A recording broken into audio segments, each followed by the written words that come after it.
So we're on the home stretch now as far as our Spada and its forks are concerned. Now, after I finished the first shock, I'll apologise, to make sure it was safe, I threaded it up back into the bike and I put the circlip on the top. So that's the only thing that I've done there really, is just to make sure my shock was safe. I took care of it by putting it back in the bike. So we've got our second shock is done and ready to go in. Second fork, I've got to stop calling them shocks. I've just done a set of shocks on something else, on something with more wheels. So yeah, I guess I've got that stuck in my brain. I'm also going to do something a little bit different than I did with dismantling it. You guys might recall that when I took the front guard off, I wasn't real happy. I don't like scratching things with paint on them.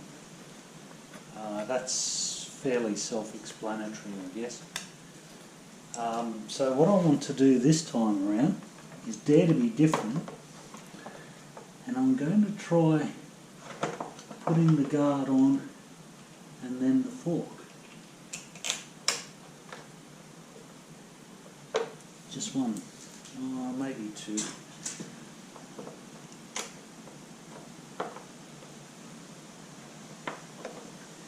Okay. Just on loosely. So let's see if this works out a little bit better for the bike.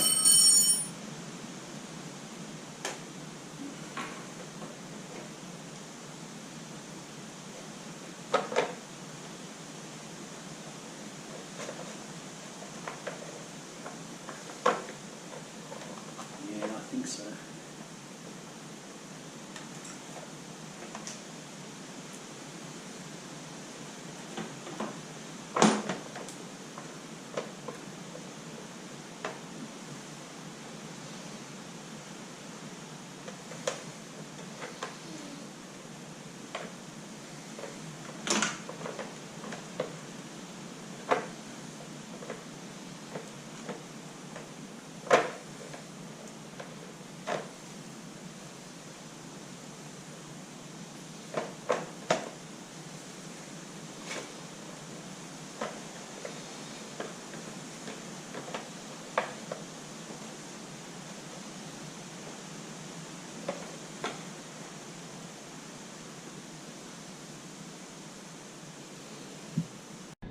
okay, so having threaded the fork up,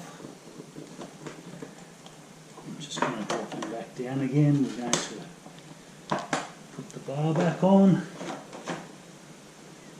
and then we've got our circlip, which goes on the ring around the top, not on the thread, but on the groove underneath it. By the thread I mean the thread of the cap. And there we go.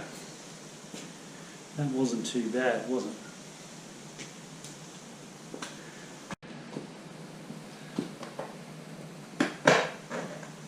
I think that did save me a bit of pain.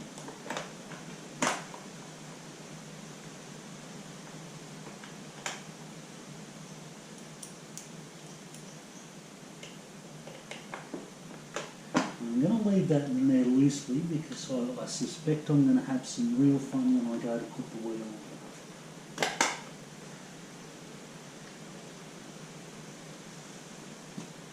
But I guess the important thing at this point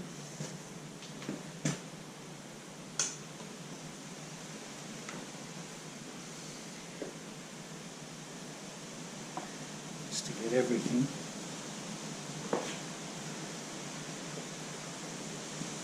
nice and sorted out up top. So we're definitely sitting on the circlip there. So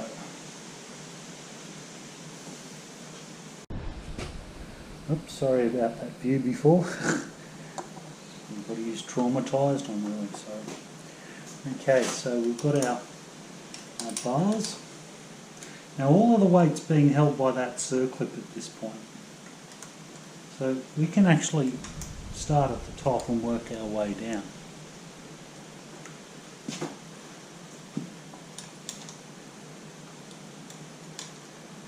Except we can't do this guy up yet.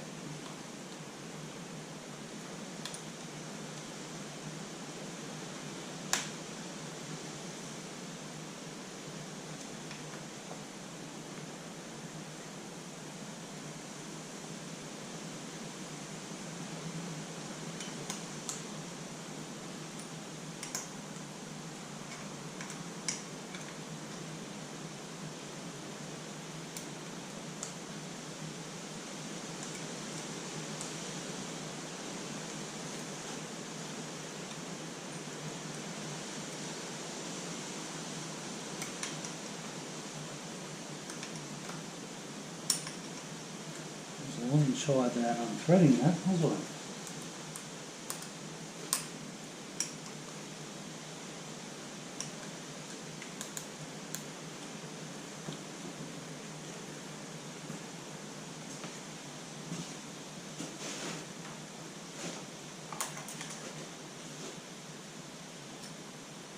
So I believe it was more intelligent.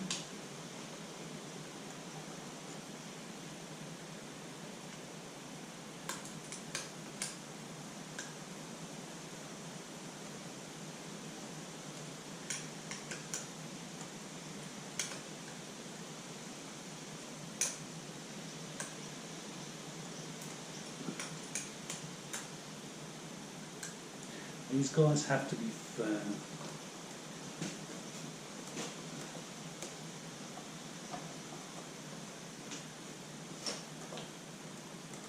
To be honest, I forget why I loosened this off. I think it was just habit.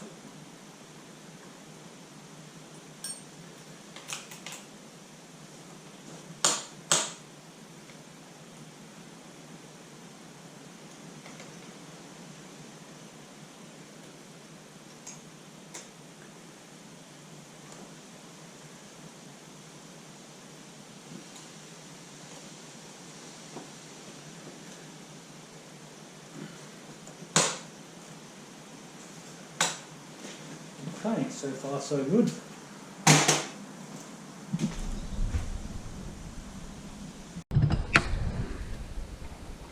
Now we're going to tighten up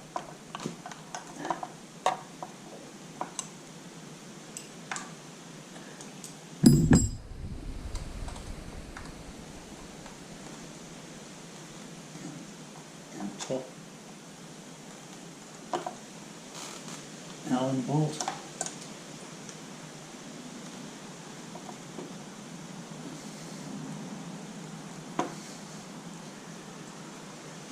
The next one down.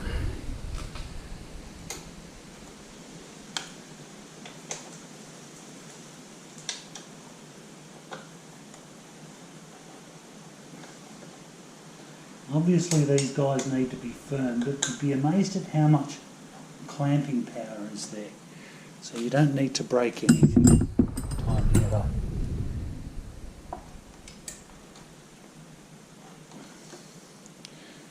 Now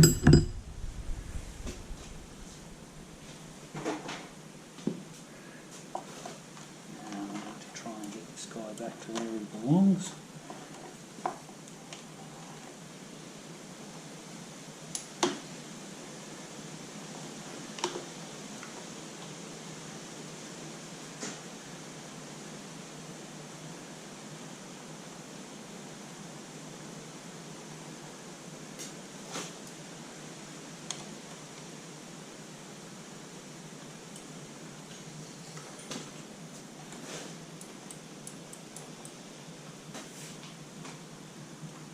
I'm not trying to apply the brake, I'm actually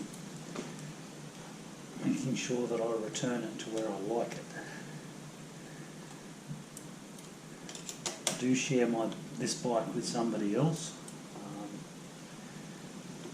It's actually quite popular in this household, this particular machine. Since we've finally come up with a compromise, seating and whatnot. I'd be ashamed to lose it.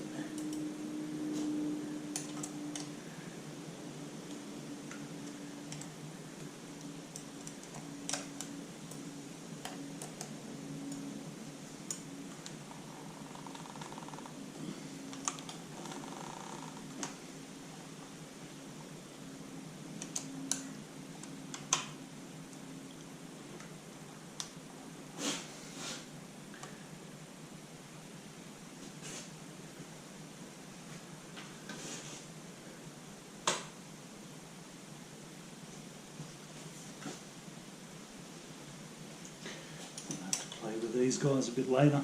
I think I got the clutch too high too.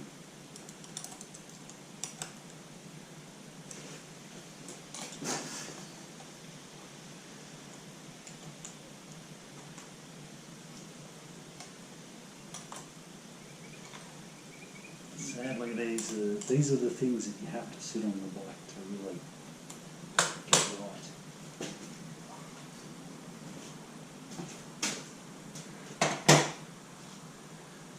Okay.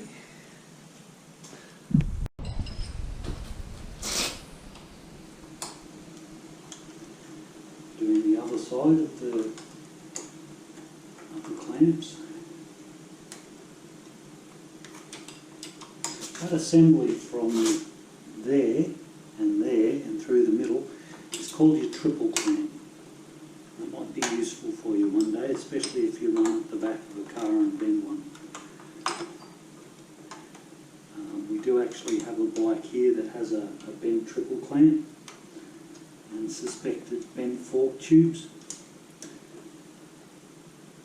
And so you can imagine that that's going to be about a 6-part video sorting that out if we ever get around to it.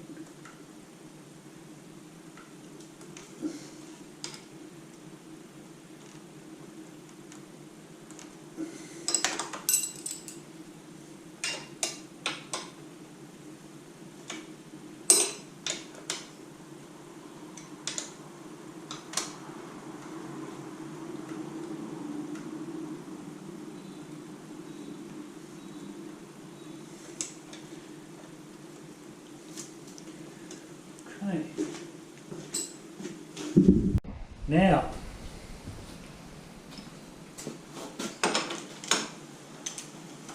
that the forks are held nice and tightly, I'm actually going to back them off enough to the point where I can see the O-ring. And when I say them, I'm talking about big 17mm cap on the top of the forks. So I know air can get into those forks, and right now those forks are right at the bottom of their travel. That's one.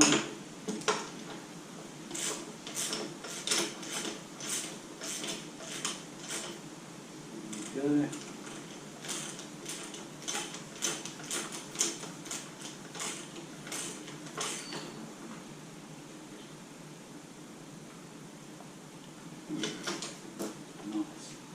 They don't have to be rock tight, just get it till it goes, a little bit hard. You can't get it finger tight anymore. And then just give it a little bit of a tweak. Nothing more than that's required. They don't carry any weight. Their actual purpose is to support a seal. Now, let's see if our gamble with that front guard has paid off. Right, so we'll roll the wheel in. Nice and gently, of course. Sugar.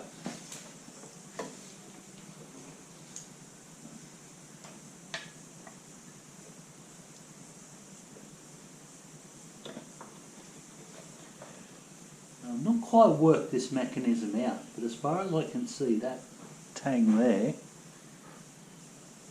there's a rub mark from where it's been hitting here. So I'm guessing that just simply sits there.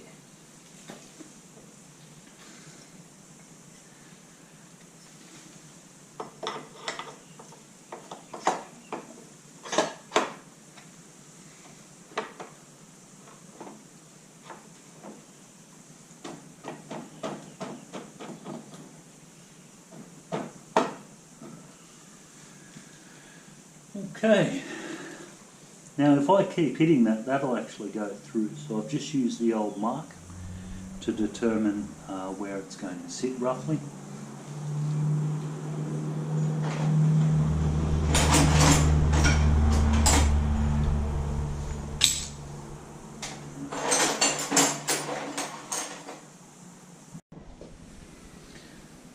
So I'm going to start by tightening the left-hand fork, these two cap head screws here that hold the axle in place.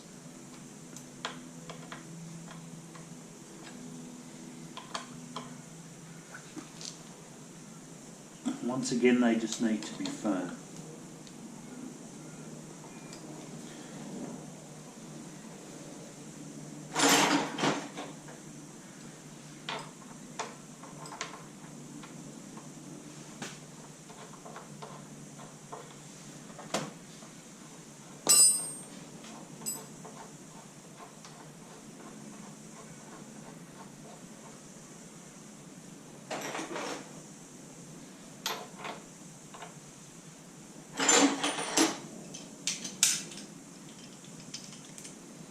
Now I'm assuming when we tighten this bolt up on the right hand side, that's actually going to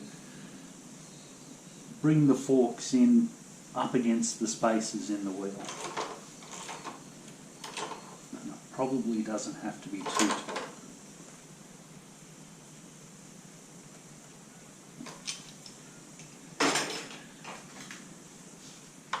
And we'll finish the job off by tightening the two cap head screws on the right hand fork.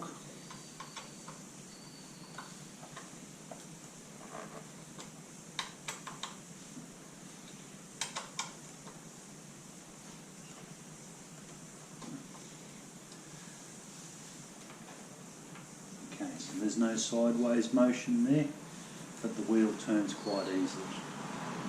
So we're on a winning formula, I would say.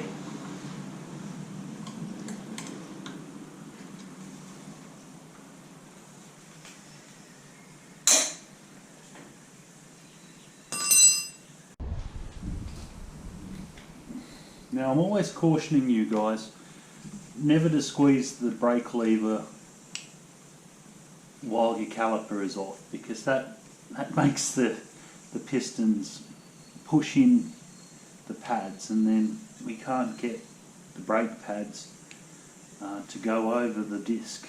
Your disc sort of sits in the middle there, and what we can see there is that gap there is now way too small to accommodate the disc.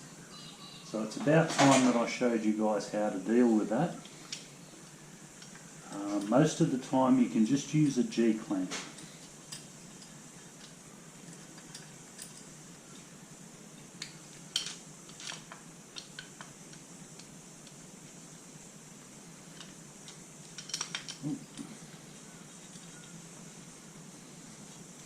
And what we're actually doing is putting the G-clamp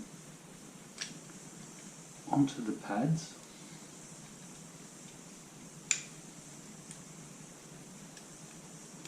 You can see it's closing up that gap there. And then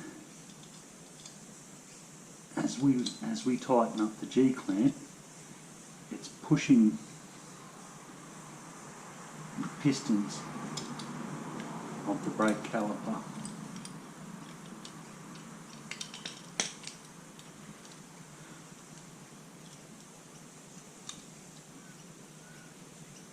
Now that's probably enough.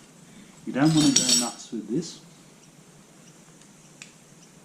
because you'll end up with brake fluid coming out of your master cylinder everywhere. But you can see that that gap has now opened up quite significantly.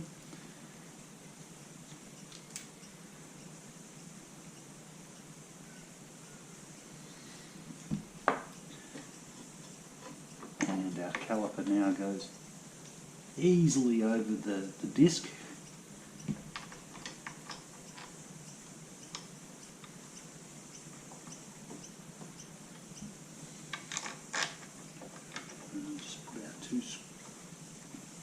A lot of cap head screws on this bike.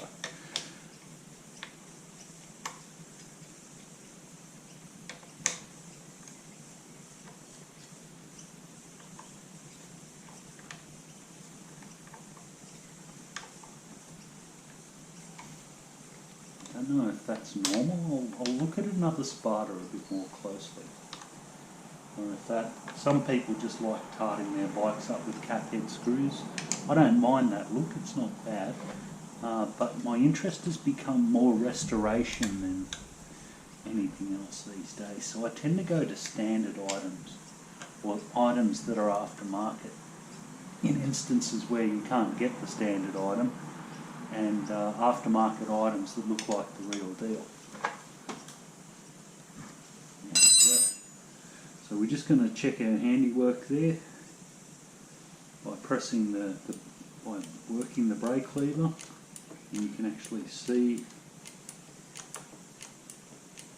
the brake caliper pushing the pads in and taking up the additional space. The brake lever has gone from really soft to hard, and our brake's now working. So that's excellent.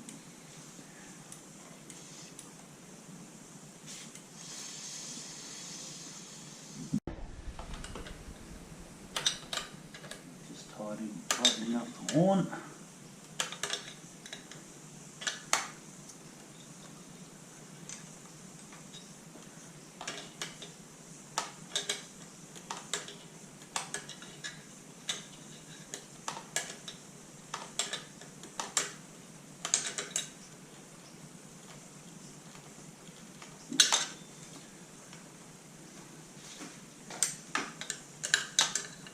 That's pretty crooked. That'll really mess with my OCD.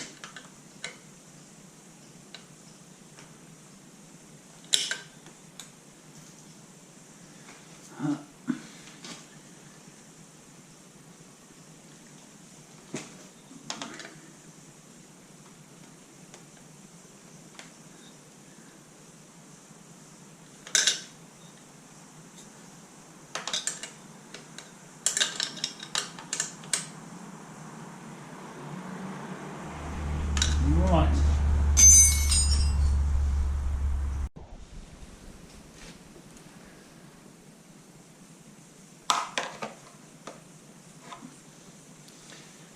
And our final act, or one of the final acts.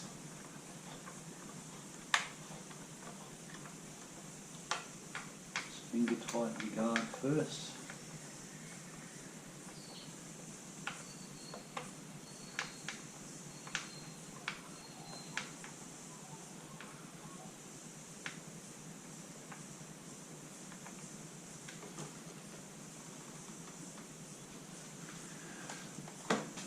Same on the other side.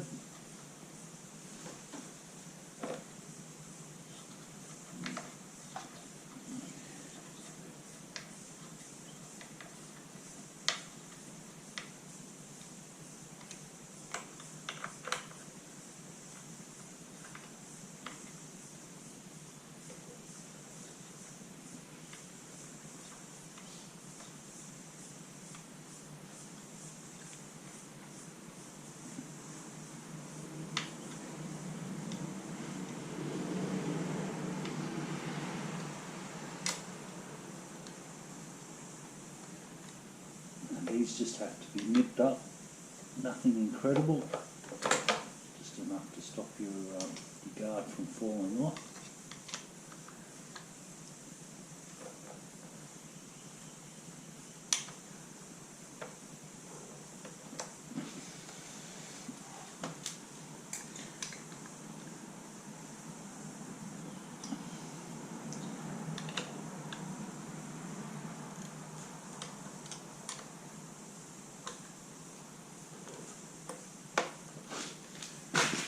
Look like a bike. Yeah, we just need to reconnect the speedo.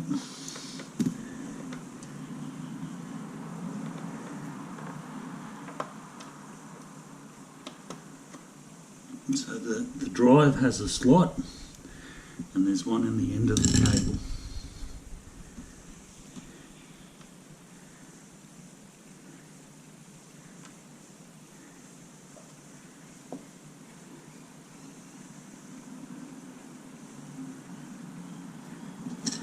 Now our speedo cable is damaged.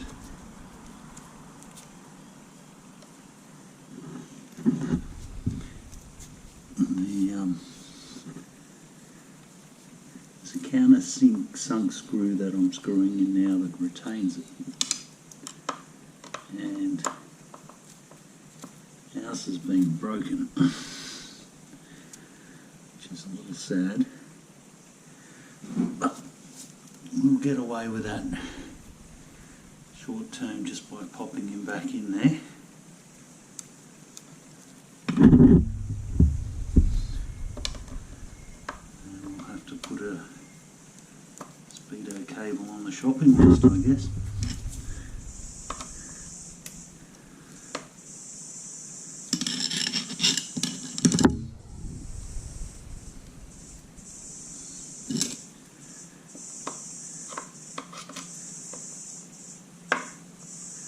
Well, that's not coming out, so we'll leave that exactly as it is.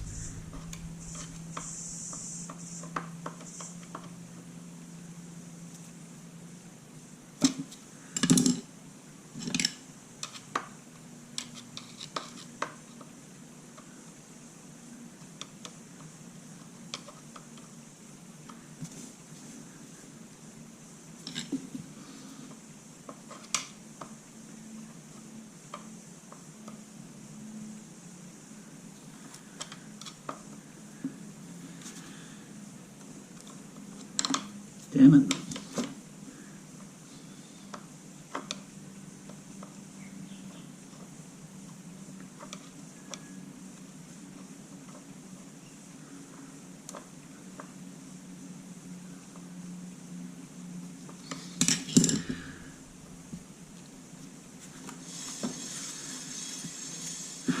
And we're done.